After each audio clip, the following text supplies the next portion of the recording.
The notification came at 11:47 on a Tuesday night. Isadora Fleming had been sitting at the kitchen table with a cup of chamomile going cold beside her laptop, finishing the grant proposal that had been following her around for 2 weeks. The house was quiet. Her daughter Wren was asleep upstairs. Outside, the November wind was doing its thing against the windows, the kind of cold that settles into the bones of old Toronto houses no matter how high you turn the heat. She almost didn't check it. The phone buzzed. She glanced at the screen and something made her pause. Not dread, not yet, just a small tug of wrongness, the way you stop on the stairs when you think you might have left the stove on. It was a tagged photo. One of those mutual acquaintance situations where someone she barely knew had shared something, and the algorithm decided she needed to see it. She tapped through. The account was called @LissabonTravels. The photo had gone up 40 minutes earlier.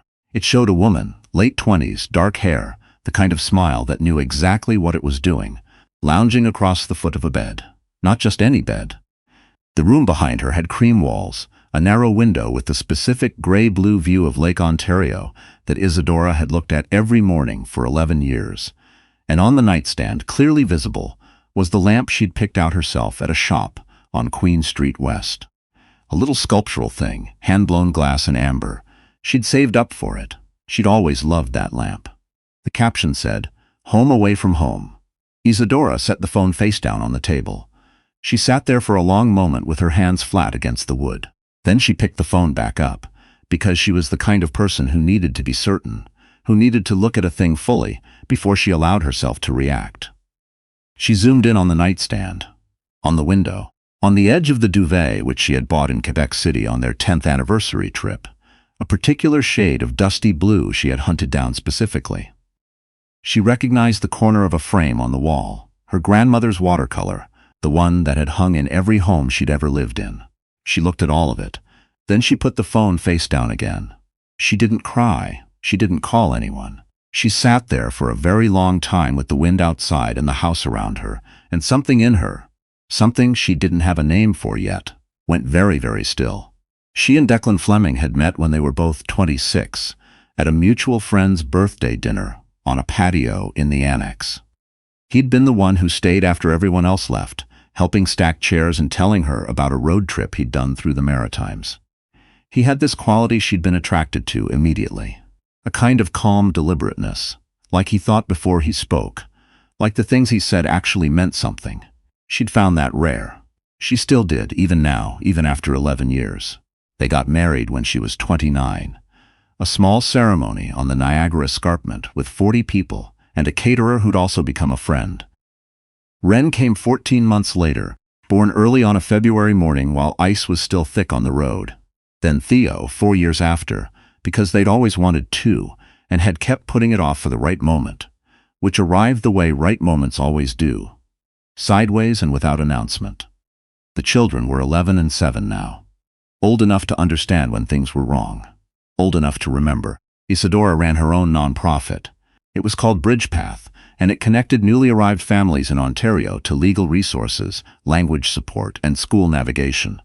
The kinds of systems that look simple from the outside and are, in practice, completely impenetrable. She had built it from nothing over 8 years, starting in the spare bedroom of their first house, working nights after the kids were in bed. It was the thing she was most proud of in her life. And there were exactly 4 people who had ever understood that. Her mother, her colleague Priscilla, and her 2 children. Declan had understood it once. She wasn't sure when that had changed. He worked in commercial real estate. Senior partner at a firm on Bay Street. He was good at it, or she assumed he was. She'd stopped asking. Somewhere in the last few years, the way you stop asking about a TV show you no longer watch together. They had become parallel lines. She saw it clearly now, sitting in the kitchen at midnight with chamomile gone cold. She saw it with a kind of terrible clarity that felt almost calm, the way she imagined people feel in the eye of something. Declan came home the next evening at 6:30, the same time he always did. He set his keys on the hook. He called hello to the kids. He came into the kitchen and opened the fridge and said something about whether there was leftover soup. Isadora said nothing for a moment. She was stirring something on the stove and watching the movement of the spoon. "Who's Lissabont?" she said.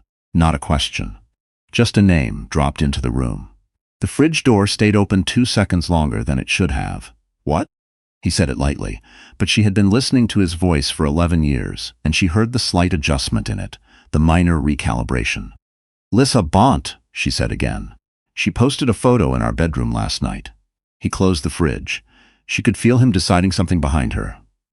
Isadora, the amber lamp was in it, she said, and the duvet from Quebec City. And Mom's watercolor. Silence. I'm not going to fight tonight, she said. The kids are home.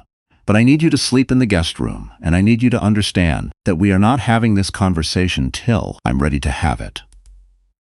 She could feel the sentence starting. The version of events he'd been composing since the fridge, and then he didn't. He walked down the hall to the guest room. She heard the door close. She turned back to the stove. The soup was fine. She served it to the kids at 6:45 and asked Theo about his hockey tryout and listened to Ren complain about a group project. She was completely present for all of it. That surprised her later, how present she'd been. She hired a lawyer that Thursday. Not because she'd decided anything yet, but because she knew that decisions made from behind were hard to recover from, and she was not going to be behind. The lawyer's name was Beatrix Osi-Mensah, a woman about 10 years older than Isadora, who wore reading glasses on a beaded chain and had a way of listening that made you feel your situation was being heard without being judged. Isadora liked her immediately. She laid out the facts the way she'd learned to lay out grant applications, clearly, sequentially, without editorializing. The photo, the room, the lamp, 11 years, 2 children, the parallel lines. Beatrix Osi-Mensah listened. She made notes. She asked about finances, assets, the nonprofit. Was it incorporated separately? Isadora said yes, it had its own board, its own accounts, completely independent. Good, the lawyer said. What do you want? Beatrix asked, eventually. Isadora thought about it. I don't want to be hasty, she said. And I don't want to be a fool. Those aren't mutually exclusive. I know. She paused. I want to understand what I'm dealing with before I decide what to do about it. She hired her. What she understood over the following 2 weeks was that the woman in the photo was Melissa Bontakau. Lissa Bont on Instagram, 28 years old, a marketing coordinator with a growing social following, maybe 40,000 followers, the aspirational lifestyle kind of account. Smoothie bowls, hotel rooms photographed just so, captions that implied a life of tasteful small adventures. She had been posting about various dinners, evenings out, a weekend at a spa in Muskoka. The photos were public. The face of the man with her was never visible. A shoulder here, a hand holding a wine glass there, but the shoulder was one Isadora could have identified in a police lineup. There were 7 months of posts. 7 months. She went through them one evening, sitting in her car in the Bridgepath parking lot after everyone else had gone home. She didn't cry. She sat there and went through them methodically, the way you'd read a document you needed to fully understand before you could respond to it. She noted the dates, the locations. The Muskoka weekend had overlapped with a conference Declan had supposedly attended in Ottawa. She took screenshots of all of it. Declan's version of events, when the conversation finally happened on a Sunday afternoon while the kids were at her sister's place, was a masterpiece of reframing. He hadn't meant for it to happen. It had been going on for 8 months, not 7. He hadn't known how to stop. He still loved Isadora, but they'd grown distant. Had she not felt it? He thought she'd felt it. He thought maybe they'd both been checked out for a while. And the situation with Melissa had made him realize that there were things he needed, emotionally, that he hadn't been getting. And he said this with the face of a man who genuinely believed that framing would land well. She let him finish. What things, she said. He said something about feeling unseen, about her focus on work. Declan, she said. I built the thing I built because you told me you were proud of me. On our 6th anniversary, you cried talking about what Bridgepath meant. You remember that? He did. She could see him remembering it. I'm not going to argue with you about what was or wasn't missing from our marriage, she said. You could have told me. You had 11 years to tell me. You chose not to. She picked up her coat from the back of the chair. I need you to stay in the guest room until we figure out next steps, she said. And I need you to understand that Melissa Bontakau put photos of my home, my bedroom, and my private life on a public account while I was in this house with our children. And I am not going to pretend that didn't happen. He said he understood. She very much doubted that he did. Melissa Bontecu's account kept posting. That was the thing that Isadora kept coming back to. In the 2 weeks since the first photo, the account had gone up with 3 more posts. A dinner she recognized as a restaurant on King Street, an afternoon light photo that was clearly their living room window, and on a Thursday evening, a photo of a bouquet of ranunculus in a blue vase. The blue vase was Isadora's, a birthday gift from her daughter 2 years ago, made in a pottery class. Ren had given it to her wrapped in tissue paper with a card that said, "For flowers for you, Mama," in 7-year-old handwriting. Isadora looked at that photo for a long time. She wasn't angry exactly. It was something older than anger, and heavier, and more focused.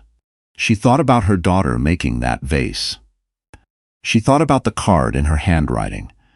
And she thought about the fact that Melissa Bontecu had put it on the internet for 40,000 people to admire without knowing what it was. She closed the app.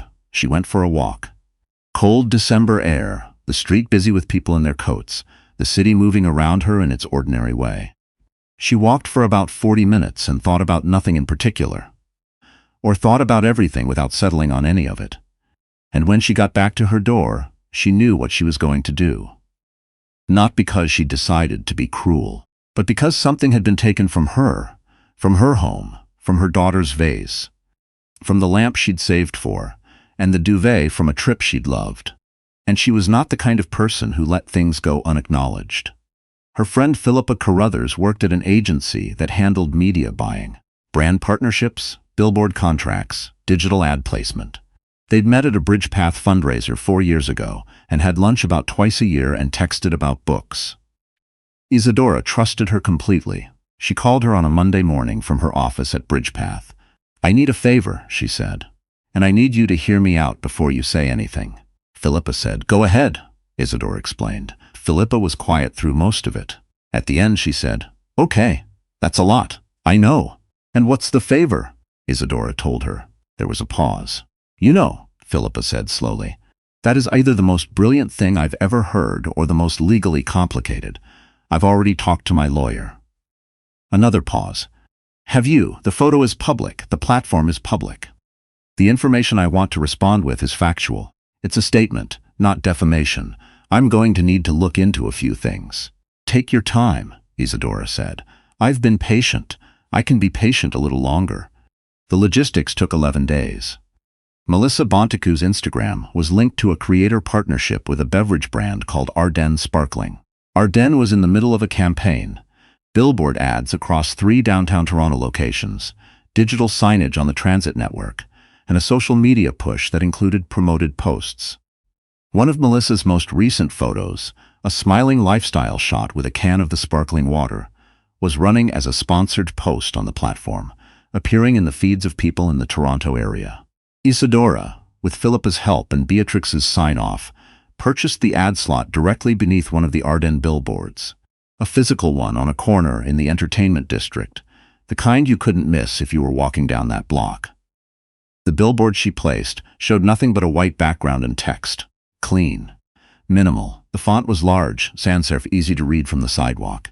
It said, "He brought her home while I was there with the kids. She posted our bedroom like it was a hotel. That's our house." And below that, in smaller text, a wife and mother keeping it factual. No name. No photo. No accusation she couldn't support. Just the facts, stated plainly, in the neighborhood where Declan's firm had its offices. She didn't post about it. She didn't tell anyone except Philippa and Beatrix and her sister. She took the kids to school on Thursday morning, dropped them off, and went into the Bridgepath office. She had a full day, a team meeting, a call with a funder in Ottawa, and an afternoon session helping a family from Eritrea navigate a school registration issue that had been dragging for 6 weeks. She was busy. She was useful. She felt for the first time in several weeks completely like herself. At 2:15, her phone started going. First it was Philippa, then it was her sister. Then it was a number she didn't recognize, a journalist from a city culture blog who had somehow gotten her cell number and wanted to ask about the billboard. She sent it to voicemail. Then it was Philippa again. "Check the tag. It's moving." Someone had taken a photo of the billboard that morning and posted it, tagging both Melissa Bontecu's account and Ardennes Sparkling. The tag spread. By 3 o'clock, the image of the billboard was circulating. Not viral in the international sense, but moving through Toronto circles quickly, the way something will when it's specific and local and hits a nerve. People tagged their friends. People added their thoughts. The comments were, largely, decisive. Melissa Bontecu made her account private at 3:47. Isadora found that out from Philippa. She was in the middle of a phone call about the school registration, and she noted it the way you note a small administrative update. "Yes, I see," noted, and kept talking. Declan called at 5:20. She let it go to voicemail. He left one. She listened to it after she got home and got the kids started on dinner. His voice was controlled, but she could hear the strain in it, that particular quality he had when he was trying to manage something. A low, careful evenness that she now recognized as the voice he used when things were not going his way. He said the billboard was an overreaction. He said it was humiliating. He said that she'd exposed their family, when she'd said from the beginning she wanted to protect the children. He said he didn't understand what she was trying to prove. She listened to the whole thing. Then she set the phone on the counter and asked Theo to please set the table, and asked Ren if she wanted to tell her about the book she'd been reading. Ren, who was in the middle of a series about a girl who solved mysteries with her dog, launched into a 7-minute summary with enormous enthusiasm. Isadora listened to every word. She did not call Declan back that night. What happened next came in pieces, the way things usually do. Not a single dramatic event, but a series of smaller ones that added up. Ardennes Sparkling quietly ended their partnership with Melissa Bontecu. There was no public statement. The sponsored post simply stopped appearing, and Melissa's account, when she eventually made it public again, no longer featured the brand. Someone who worked at Ardennes' marketing department mentioned to someone, who mentioned to someone, that the association had become complicated, and complicated was not what you wanted when you were selling sparkling water. The City Culture blog published a short piece about the billboard. They didn't have her name, which was how she'd wanted it, but they had the photo and the story, which was enough. The piece was titled something like "Anonymous Wife's Billboard in the Entertainment District Raises Questions," about public accountability and quiet dignity. Isadora thought that was a bit much, but she appreciated the quiet dignity part. Declan's colleagues, at least 2 of them, had walked past that billboard on the way to a lunch. She knew this because Philippa knew someone who worked on the same floor. They knew it was him. They didn't say anything to him directly, as far as she could tell, but they knew. That kind of knowing, the silent, sideways knowing of people who share professional space, tends to settle heavily on a person. She didn't plan any of this secondary fallout. She had stated a fact publicly in a neighborhood where the relevant parties spent their time.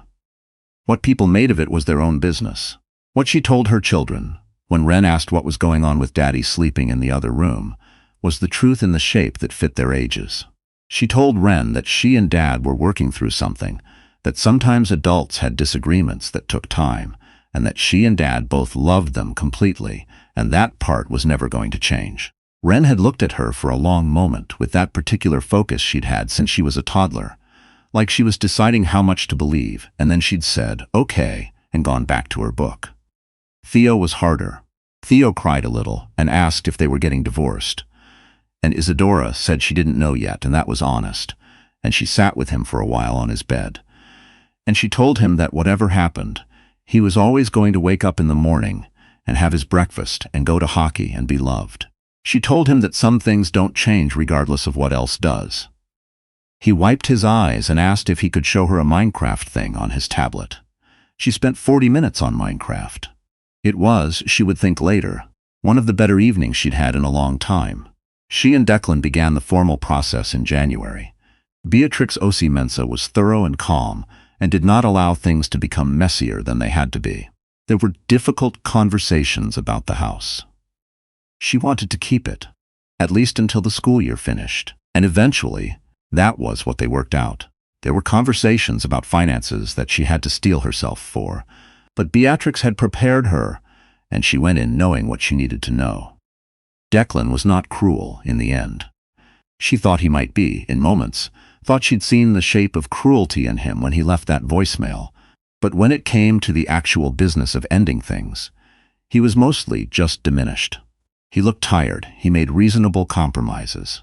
At one point, in a mediator's office on a February afternoon, he looked at her across the table and said quietly, "I'm sorry, Isadora." She believed him. She didn't think it was enough. Those are two different things.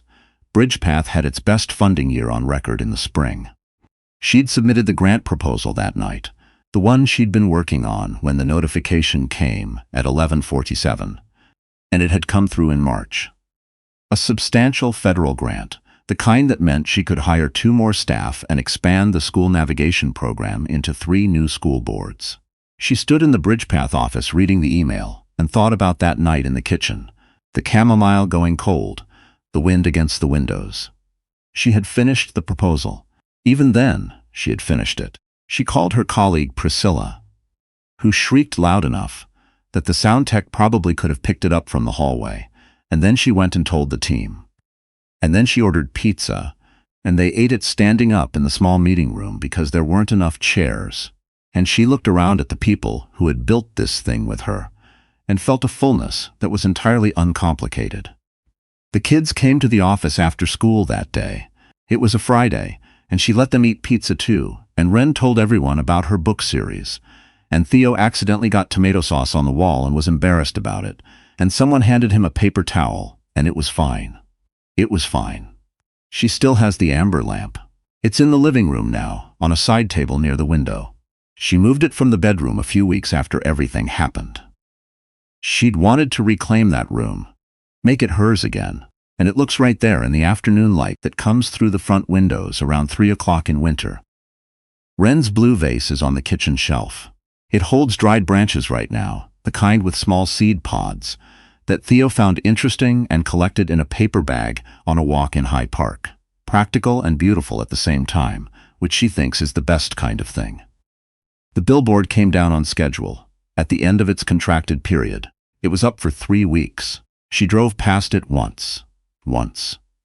In those 3 weeks, on her way somewhere else, and she doesn't regret it. She is also not particularly proud of it in the way people seem to expect her to be, as though it was the point of the thing, the ending of a story. It wasn't the ending.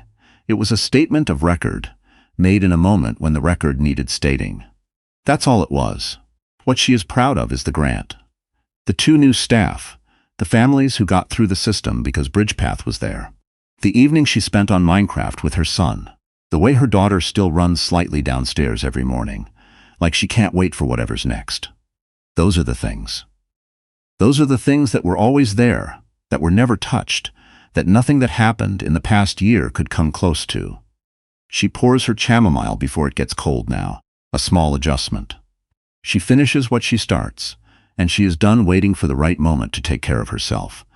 It was always going to be this moment. It was always going to be now.